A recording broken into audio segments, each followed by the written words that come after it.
Hello everyone, my name is Durga Shukla और आज GS forum official की वेबसाइट पर हम 5 मिनट में आपको सिखाने आए एथिक्स के वो कॉन्सेप्ट। हर एक 5 मिनट से 7 मिनट का एक समय लेंगे और आपको एथिक्स के सारे कॉन्सेप्ट छोटे छोटे पार्ट्स में करके हम आपको समझाएंगे, जिससे कि एग्जाम में जाके आपको दिक्कत ना हो। एथिक्स में सबसे बड़ी प्रॉब्लम जो आती है वो ये होती है कि हमें कॉन्सेप्ट समझ में नहीं आते, हम पॉइंट्स को याद करते हैं और याद करके वहां जाके लिखने की कोशिश करते हैं, जहां हम गलती से छोटी सी गलती करते हैं और पूरा का पूरा मामला गड़बड़ करके चले आते हैं। उन्हीं गलतियों से बचाने के लिए आपको छोटे और आसान शब्दों में एथिक्स को समझाने के लिए मैं दुर्गा शुक्ला इस चैनल पे लाइव हो रहा हूं। अभी हमारे साथ जुड़िए, देखिए और कमेंट करके बताइएगा कि क्या चीजें हैं जो आपको समझ में नहीं है। ठीक है, सबसे पहला चैप्टर हम लोगों ने उठाया था एथिक्स के, पीछे जाइए हमारे वीडियोस देखिए जो हमारे प्लेटफॉर्म पे पड़े, वहां हमने उनको अलग अलग पार्ट्स में तोड़ के समझाया था कि कैसे उन चीजों को आप पढ़ेंगे, क्या क्या कंटेंट उसमें देखेंगे। अभी जो पहला कंटेंट हमने उठाया वो है एटीट्यूड। एक जनरल सा ओपिनियन निकल के आता है, भाई यार बड़ा एटीट्यूड है, इसके अंदर ये एटीट्यूड है। हम किसी को देखते हैं और हमारा बिहेवियरल चेंज जो निकल के आ रहा था वो भी कहा जाता है कि यार इसके अंदर ये एटीट्यूड आ गया। यही सारे एटीट्यूड जब सिविल सर्वेंट के अंदर जो भी चीजें होनी चाहिए या जो व्यवहारगत परिवर्तन उसके कंडीशन और सिचुएशन को देख के आ जाती हैं, उसी एटीट्यूड की चर्चा हम एथिक्स में कर रहे होते हैं। तो चलिए सबसे पहला चीज देखते हैं कि एटीट्यूड यानी अभिवृत्ति है तो है क्या। इसको कठिन नहीं बनाते, थोड़ा आसान शब्दों में समझने की कोशिश करते हैं। देखते हैं कि एटीट्यूड क्या है। एटीट्यूड की ये डिफिनीशन है। सबसे पहली डिफिनीशन कैम्ब्रिज यूनिवर्सिटी ने डिफाइन की थी, जिसमें कहा गया था कि it is a way of thinking और behaving towards something an object, या ये एक तरीके का किस तरीके से आप किसी पर्टिकुलर चीज, किसी सिचुएशन, किसी स्थिति पर रिएक्ट करते हैं या आपके व्यवहार में जो परिवर्तन आता है उसी को कहा जाता है अभिवृत्ति या एटीट्यूड। अब एटीट्यूड का डिफिनेशन आप यहां से देख सकते हैं, बहुत ही सिंपल डिफिनेशन हमने उठा के इसलिए लगाई थी ताकि आसानी से आपको याद हो सके कि सामान्य अर्थों में कहें तो यह एक मनोवैज्ञानिक विषय, साइकोलॉजिकल एस्पेक्ट है, जो किसी व्यक्ति, वस्तु, समूह, विचार, स्थिति आदि चीजों को देख के जो भी भाव हमारे अंदर उत्पन्न होता है और उन भाव के उत्पन्न होने के कारण जो भी चीजें हमारे व्यवहार में परिवर्तित होकर एक्सप्रेस हो रही होती है ना, उसी को कहा जाता है एटीट्यूड या अभिवृत्त कहते हैं। मतलब इसमें क्या क्या चीजें इन्वॉल्व होती हैं। एक तो हमारा मेंटल स्टेटस, जिस चीज को हम देख रहे हैं, तो मेंटल स्टेट मतलब क्या कि एक्सेप्ट, रेडीनेस की बात कर रहा है कि उस चीज को देख के हम क्या उसके एक्सेप्ट करते हैं, ऑर्गेनाइज करते हैं, जो भी एक्सपीरियंसेस हमें मिल रहे होते हैं और उस एक्सपीरियंसेस का हमारे ऊपर क्या इन्फ्लुएंस या प्रभाव पड़ता है, और उन सब चीजों को इकट्ठा करके देखें तो जो हमारे व्यवहार में परिवर्तन आता है, जो हमारा रिस्पॉन्स नजर आता है, यहाँ पे देखिए, तो जो भी रिस्पॉन्स हमारे शरीर से या हमारे हाव भाव, वर्बल नॉन वर्बल तरीके से एक्सप्रेस हो रहा होता है, उसी को कहा जाता है एटीट्यूड। तो देखते हैं इस एटीट्यूड को सिंपल करके कि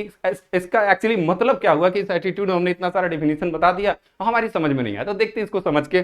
तो कुछ चीजें हैं ना जो हम समझाने का प्रयास करते हैं। उसमें सबसे पहली चीज आती है डोमेन्स ऑफ एटीट्यूड या स्ट्रक्चर ऑफ एटीट्यूड। कौन कौन से डोमेन होते हैं? टोटल 3 डोमेन होते हैं, कॉग्निटिव, अफेक्टिव और साइकोमोटर, संज्ञानात्मक, भावात्मक और व्यवहारगत। तो एक एक चीजों को देख के चलते हैं कि इसमें क्या है। देखिए, जहां पे बात की जा रही है स्ट्रक्चर या डोमेन की, तो इसका पहला डोमेन आता है कॉग्निटिव यानी संज्ञानात्मक। जो भी चीजें हम देख रहे होते हैं या हमारी ज्ञानेंद्रियों से महसूस हो रहा होता है, हमारे सेंस ऑर्गन उसको एक्सेप्ट करते हैं, वो चला जाता है कॉग्निटिव डोमेन में। दूसरा डोमेन होता है अफेक्टिव। ये जो भी चीजें हम अपनी ज्ञानेंद्रियों से प्राप्त करते हैं या सेंस ऑर्गन हमारा हमको ला के इकट्ठा करके एक नॉलेज प्रोवाइड करती है ना, वो सारे हमारे मेंटल स्टेट हमारे दिमाग में जाता है। उस दिमाग में एक नॉलेज का फॉर्मेशन होता है और उसका इंपैक्ट निकल के आता है तीसरे बिहेवियरल में। तो इन्हीं चीजों से देखने की कोशिश करते हैं कि एटीट्यूड है क्या और सिविल सर्विसेज में कैसे इसका उपयोग करें। ये फोटो कितने लोगों को याद है? देखा तो होगा ही, मोबाइल पर इतने सारे रील्स दिखाई दिए, इतनी सारी चीजें दिखती रहती थी, बस इसको देख के कहीं ना कहीं से ना हमारे दिल में एक गाना आया था ना कि देखा जो तुझे यार दिल में बजी गिटार, वही वाला चीज है कि यही हमारा संज्ञानात्मक भाव। देखिए, जो हमारी आंखें देख रही होती है ना, वो एक नॉलेज को हम तक पहुंचा रही है। अब उस नॉलेज को अभी इधर नहीं देखते, इधर देखते हैं कि क्या है। कहता है क्या कॉग्निटिव या संज्ञानात्मक एस्पेक्ट में कि एक बिलीफ है, विश्वास है या इवैल्यूएशन है, किस चीज का? जिसको हम देख रहे होते हैं, जिसको हम सुन रहे होते हैं, जिसके बारे में नॉलेज हम प्राप्त कर रहे होते हैं। ऐसे ही क्या होता है कि कई बार, जैसे कि मान लीजिए एक सिंपल सा और एक डिफिनेशन साथ में लेके चलते हैं, जिन लोगों की शादी हो गई या घर में कोई हस्बैंड वाइफ है, उनको देख के तो देखिए क्या होता है कि जो सबसे पहला विचार हमारी बीवी के ना, ज्यादातर लोगों को अपनी बीवी की बात ही नहीं बर्दाश्त होती, पता नहीं क्यों, उनकी आवाज से इरिटेशन होती है। तो एक हम जनरल देखते हैं, हमारे माँ बाप में भी ऐसा है, बस मम्मी कुछ बोली तो पिताजी बस भड़केंगे, चाहे कुछ भी हो जाए। तो क्या होता है, जो कुछ भी बोलना होता है ना, हमारे कानों से सुनाई देता है, वो एक नॉलेज हमारे दिमाग में प्रोसेस करता है। जैसे उस आदमी को प्रोसेस होता है ना कि अपनी बीवी बोल रही है, उसके व्यवहार में परिवर्तन अलग होता है, और पड़ोसी की बीवी बोल रही होती है तो उसके व्यवहार में परिवर्तन अलग होता है। यही व्यवहारगत परिवर्तन ही एटीट्यूड कहलाता है। ठीक, तो देखते हैं पहला पॉइंट कहता है कि इवैल्यूएशन ऑफ एंटिटी, मतलब आप इसी को साथ में एग्जांपल लेके चलिए कि इसको आपने देखा, आपके नॉलेज में कुछ न कुछ आपके दिमाग में एक नॉलेज, मान लीजिए आपके माँ बाप हैं, बहू ढूंढ रहे हैं, सबसे बढ़िया फोटो आपने यही दिखाई कि अम्मा जो है ये ऐसी ही बहू हमको चाहिए। अब हमें आप एटीट्यूड में परिवर्तन आप देखिएगा कैसे आ रहा है कि बस यही वाली चाहिए। कैसे चाहिए? तो इसके बारे में जो भी नॉलेज या individuals opinion about the object की बात कर रहा है कि जब आपका ओपिनियन क्या फॉर्म होता है, माँ बाप देखेंगे, अब आप लड़का देख रहा है तो बस लग रहा है ये लड़की बड़ी सुंदर है, यही तो बस इसी से हमें शादी करनी है। बात आती है थॉट और बिलीव की, जो जनरेट होता है टुवर्ड्स एन ऑब्जेक्ट, इस ऑब्जेक्ट को देख के, जो देखिए जो कुछ भी हमारे दिमाग में पैदा हुआ ना इस ऑब्जेक्ट को देख के, वो सारी चीजें कही जाती हैं किस डोमेन में आती है? कॉग्निटिव या संज्ञानात्मक डोमेन में। ठीक, दूसरा पॉइंट लेते हैं, दूसरे डोमेन पर आते हैं, वो है अफेक्टिव डोमेन या भावात्मक डोमेन। तो जो भी संज्ञानात्मक डोमेन या कॉग्निटिव डोमेन से हमारे पास नॉलेज इकट्ठा हो गया है ना, जो वो लड़की थी, तो उस लड़की की फोटो देखी आपने, आपको एक नॉलेज मिली, उस नॉलेज के साथ एक इमोशन का अटैचमेंट होता है, वो होता है इस फोटो को देख के। जैसे उसको देखे हमारे दिमाग में जो भी नॉलेज प्रोसेस हुआ वो आगे प्रोसेस हुआ, जब ये वाली एक तरह से देखा था कहीं ना कहीं ये फीलिंग और इमोशंस को एक्सप्रेस कर रहा है ये फोटो, तो हमारे दिमाग में क्या हुआ? इमोशनल रिस्पॉन्स, मतलब या तो कुछ वही दिल में बजी गिटार वाली हालत हो गई कि जैसे उसको देखा जो तुझे यार पिछले वाले में दिल में बजी गिटार, अगले वाले में। अब बात आती है लाइक या डिसलाइक की, अगर पॉजिटिव में रहा तो लाइकिंग, अगर अपोजिट में रहा तो डिसलाइकिंग वाली बात आ जाती है। किसके? Towards an object. ये एक ऑब्जेक्ट है जिसके बारे में हमें कॉग्निटिव डोमेन में नॉलेज मिली थी, उसी ऑब्जेक्ट के बारे में हमें अफेक्टिव डोमेन में हमारा इमोशनल रिस्पॉन्स उसके साथ अटैच हो जाता है, लाइकिंग या डिसलाइकिंग का। उसमें जो कॉग्निटिव डोमेन था ना पहला वाला, उस डोमेन के साथ में ही ये काम करता है। ऐसा नहीं कि एक इंडिविजुअल डोमेन होता है जिसमें हम चीजों को एक्सेप्ट कर रहे होते हैं या उसके थ्रू रिएक्ट कर रहे होते हैं। तो कॉग्निटिव डोमेन का जब रिस्पॉन्स या इमोशंस अटैच हो जाते हैं किसमें? अफेक्टिव डोमेन में हमारे। अब यही अफेक्टिव डोमेन हमारे व्यवहार में जो परिवर्तन लाता है, वो ये वाला फोटो तो आपको याद ही होगा, चुप चुप के मूवी का एक सीन है कि बस जब भी ये राजपाल यादव आता है, हाँ मुझे भी चाहिए, मुझे भी चाहिए, मेरे को दो, मेरे को दो, ये वाली बात आती है। मतलब आपने वो फोटो देखी संज्ञानात्मक में, जैसे ही भावात्मक में हुआ, उसने आंख मारी, आप लोगों के अंदर एक इमोशन लाइकिंग का एक अटैचमेंट कहीं ना कहीं था, हर आदमी उसको बड़ा पसंद करने लगा, मन ही मन में बस अपनी एंजल प्रिया उसी को मान रखा था। और अंत में जो व्यवहारगत परिवर्तन आया ना, वो यही राजपाल यादव वाला परिवर्तन आपके भी मैक्सिमम लोगों के अंदर आ गया।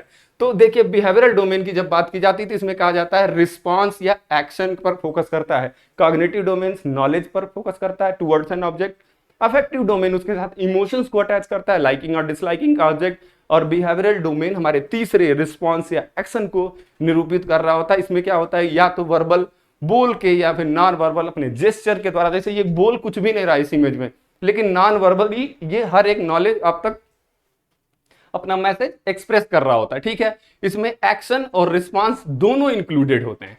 तो यही है एटीट्यूड। अब आपका एटीट्यूड क्या हुआ उस फोटो को देख के, कैसे चेंज होता है? अब देखिए हम भले इस चीज को समझाने का कोशिश कर रहे हैं, लेकिन ये मत मान के चलिएगा कि सिविल सर्विसेज में हम इसलिए आ रहे हैं कि बस यही वाला एटीट्यूड हमको दिखाना है। तो यहां पर देख, ये तीन के तीनों, अच्छा कोई और चीज कॉपी हो गई, गलती से हो गई है। अब यहां पर देखते हैं कि इन तीनों स्टेज में कैसे ये काम कर रहा होता है। जो इनिशियल स्टेज था हमारा ना, कि हम शादी के लिए कोई लड़की ढूंढ रहे हैं, जब दूसरे स्टेज में पहुंचते हैं, जब एक हमारा एक मेंटल स्टेज है कि हमें शादी के लिए एक लड़की चाहिए, हमने कॉग्निटिव डोमेन में किसी ने फोटो दिखा दी, पंडित जी ने दिखा दी, फुआ जी ने दिखा दी, कोई दीदी दिखा दी, दीदी कोई दोस्त दिखा दी, कोई तो दिखा दिया, किसी शादी में पहुंच गए गलती से, मंडप में ही देख लिया। अब जैसे हमने देखा मंडप में, हमारे अंदर कॉग्निटिव अप्रोच में हमारा उसकी प्रति जो भी ओपिनियन फॉर्म होता है वो फॉर्म होने लगता है। बस दो चार बार देख के हंस दी तो हमारे अंदर इमोशन लाइकिंग या डिसलाइकिंग का फॉर्म होता है, वो चला जाता है हमारे अफेक्टिव डोमेन में। और जैसे ही वो बात, अब हमको क्या, हमको इसका नंबर चाहिए, कोई दीदी है, फुआ है, बस यही जुगाड़ में लग जाते हैं, किसी तरीके से हमें उसका नंबर चाहिए। यही है एटीट्यूड। आपका एटीट्यूड एक बाराती से लेकर खुद बारात पहुंचाने तक का पहुंच जाता है, इसी को तो एटीट्यूड कहा जाता है। और क्या है एटीट्यूड? इतना कठिन मत बनाइए एथिक्स को कि आपको समझ में नहीं आए। बन के गए बाराती और खुद बन गए दूल्हा, यही है एटीट्यूड। आपका एटीट्यूड कंप्लीटली चेंज हो जा रहा है। देखिए कैसे, इनिशियल स्टेज पर नॉलेज मिली आपको, बिहेवियरल ये अफेक्टिव डोमेन, ये कॉग्निटिव से अफेक्टिव डोमेन में आपके अंदर फीलिंग से इमोशन जनरेट हुई towards any object, and the action or responses on that particular object is called the behavioral component. All three components culminately combine and form a judgment that is called attitude towards a person. अब आप वापस आ जाते हैं, थोड़ा civil services की भी बात कर लेना, या यही तो करते रहना है कि बारात में गए और यहां से नंबर लेके आ रहे हैं। पहला डोमेन क्या कहता है कि I believe ethics is uninteresting. गलती से टाइप हो गया, बड़ा इंटरेस्टिंग सब्जेक्ट है। अनइंटरेस्टिंग है क्यों? ये हमारा इनिशियल स्टेज है कि जब हम इथिक्स नया पेपर ऐड हुआ, हमें लगता है यार ये तो बड़ा अनइंटरेस्टिंग सब्जेक्ट है, कैसे पढ़ेंगे। दूसरा डोमेन लेके चलाता है अफेक्टिव डोमेन, कहता है कि ethics class makes me angry, मेरा मुंह देख के नाराज नहीं होना यार। दूसरा यही, एक तो अनइंटरेस्टिंग था, इफेक्ट क्या पड़ा इसका कि हम गुस्सा हो जाते हैं, हमें अच्छा नहीं लगता। तीसरे डोमेन में जब आते हैं कि I will stop attending ethics classes, मुझे इस क्लास में जाना ही नहीं है। अल्टीमेटली क्या हुआ कि आपको ये पसंद नहीं था, आप गए नहीं। यही एटीट्यूड में आपके चेंज ले आया, कैसे? कॉग्निटिव, अफेक्टिव, साइकोमोटर या बिहेवियरल कंपोनेंट्स के द्वारा। ठीक, तो ये तीन के तीनों स्टेजेस हैं जिससे हर एक नॉलेज एक बिहेवियरल पैटर्न में चेंज होता है, और वो बिहेवियरल पैटर्न आपका एटीट्यूड कहा जाता है। तो अल्टीमेटली अभी के पहले जिनको नहीं मालूम था कि एटीट्यूड क्या होता है, आपने पढ़ा, आपने देखा, अब आपके एटीट्यूड में क्या परिवर्तन आया। ये यहां लगा दिया स्लाइड इतना छोटा, चलो कोई बात नहीं। अंत में यही होता है कि मेरे को सब आता है। आपने एक क्लास की, आपको एक कॉन्सेप्ट समझ में आया, और लास्ट में आपने क्या किया? नहीं मेरे को ही सब आता है। तो चलिए, बहुत अच्छी बात है, अगर आता है तो भी ठीक, नहीं आता है तो दोबारा से इस वीडियो को देखिएगा। एटीट्यूड का जो बेसिक कॉन्सेप्ट है आपको समझ में आएगा, और इन्हीं कॉन्सेप्ट को जब आपको समझ में आ जाएगा तो आपके लिए लिखना आसान हो जाएगा। तो कल फिर इसी तरह 5 या 10 मिनट का एक और वीडियो लेके निकलेंगे आगे एटीट्यूड के सारे चैप्टर्स पर, और धीरे धीरे सारे चैप्टर्स को 5 से 10 मिनट में हर एक टॉपिक को खत्म करने की कोशिश करेंगे। तो जुड़े रहिए, बने रहिए, stay connected. Thank you very much.